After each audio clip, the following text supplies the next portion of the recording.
Penyelidikan kasus penganiayaan bocah perempuan oleh orang tua kandung terus berlanjut.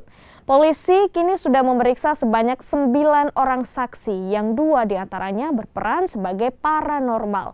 Selain rekaman video amatir aktivitas dukun tersebut, petugas juga menemukan ratusan buah kelapa yang ditimbun dedaunan yang diduga bekas kegiatan ritual.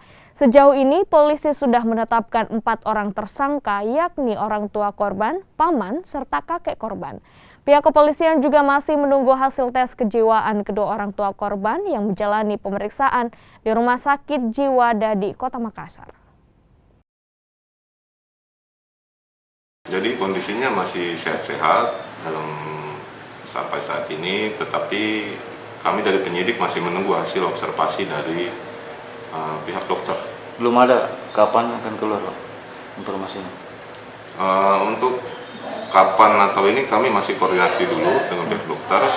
Jadi ada tahapan-tahapan yang harus dilakukan pemeriksaan oleh dokter. Berapa lama informasinya, Pak?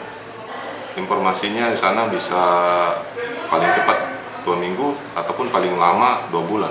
Tergantung dari kooperatif atau tidaknya si yang diobservasi. Oh, terus kalau yang kemarin 5 orang itu bagaimana informasinya itu, Pak?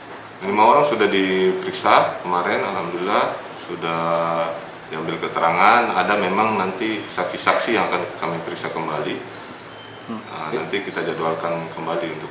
Informasinya ada dukun, Pak? Ada salah satu yang diperiksa yang memang profesi atau pekerjaan dukun di kampung di